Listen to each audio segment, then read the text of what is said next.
From BBC Learning English, this is Learning English from the News, our podcast about the news headlines. In this program, US seizes Venezuelan President Maduro. Hello, I'm Pippa. And I'm Beth. In this program, we look at one big news story and the vocabulary in the headlines that will help you understand it. You can find all the vocabulary and headlines from this episode, as well as a worksheet on our website, bbclearningenglish.com. So Beth, let's hear more about this story.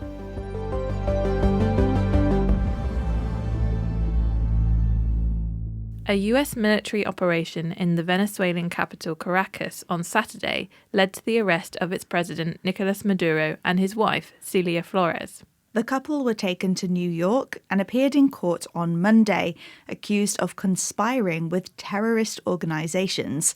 Conspire means secretly plan. They were also accused of trafficking cocaine into the US. Both Maduro and Flores pleaded not guilty.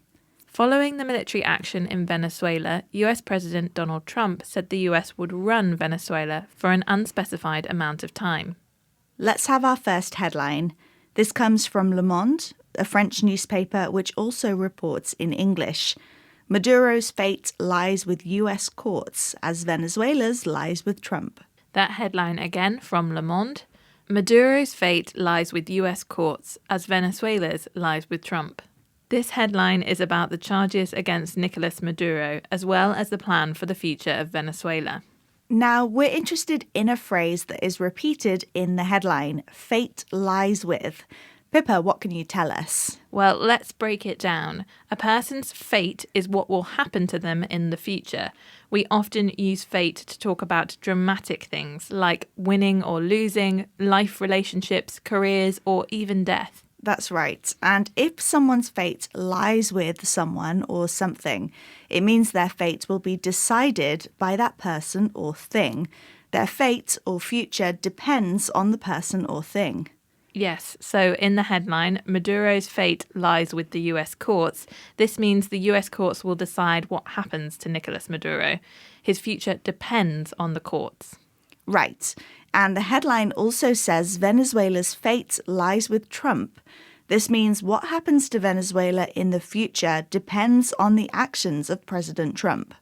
We see this phrase used in dramatic news stories about change, where what will happen in the future is uncertain, and it's quite poetic. For example, if a country holds an election, you could say the fate of the government lies with voters. Yes, or another example, the fate of the company lies with its CEO. We've had fate lies with, future depends on. For example, the fate of the new railway lies with town planners.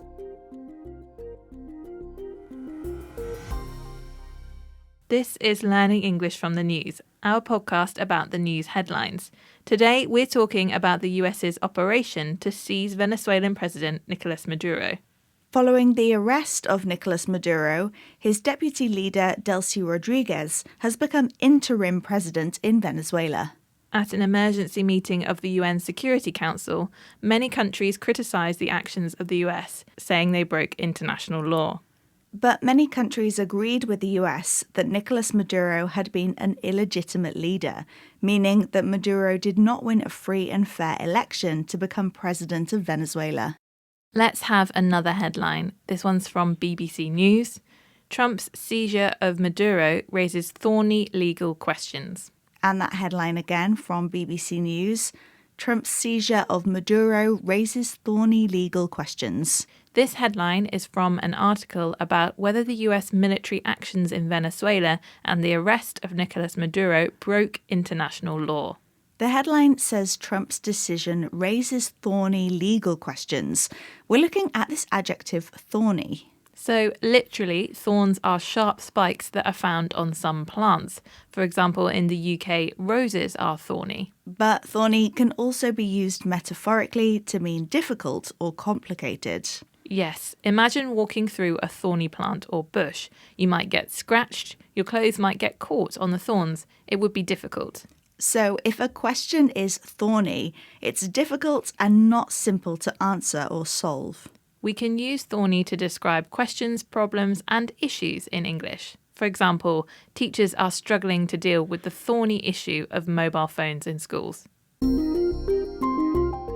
We've had thorny, difficult or complicated. For example, what to do about taxes is a particularly thorny problem for the government.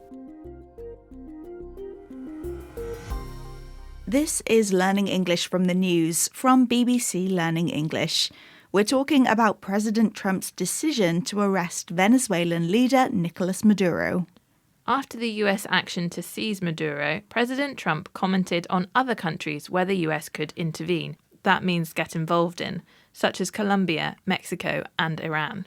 Trump has also talked again about wanting to control Greenland, which he says is necessary for US security. Greenland's Prime Minister Jens Frederik Nielsen called for a respectful dialogue, and European leaders have said that Greenland belongs to its people. And our next headline is about this. It comes from CNN. Trump's Venezuela raid plunges Greenland and the Western military alliance into uncertainty. That headline again from CNN.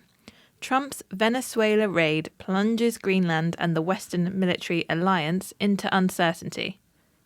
So this headline is about what the US military action in Venezuela could mean for Greenland and other countries, the Western Military Alliance, which means places that usually work together with the US, such as the European Union. We're interested in the phrase plunge into uncertainty. Plunge makes me think of diving into water, Beth. Yes, well, that is the literal meaning. Plunge as a verb means to move suddenly forwards or downwards, often into something like water. Plunge can also mean to cause someone to move suddenly, and that's useful for the meaning in the headline. Yes, the headline says that Trump's action in Venezuela plunges Greenland into uncertainty. It's metaphorical and means Trump's actions have caused a sudden sense of uncertainty or worry for Greenland and for other US allies. We commonly see plunge used with uncertainty. You can also plunge someone into other negative situations or feelings, like despair. And another common use of plunge, a place can be plunged into darkness. That means all the lights suddenly go out. We've had plunge into uncertainty, to cause someone to suddenly feel uncertain or worried. For example, when the venue cancelled their wedding, the couple were plunged into uncertainty. That's it for this episode of Learning English from the News. We'll be back next week with another news story. If you've enjoyed this programme, try our Learning English Grammar podcast. You can find all episodes at bbclearningenglish.com. And follow us on social media. Search for BBC Learning English. Goodbye for now. Bye.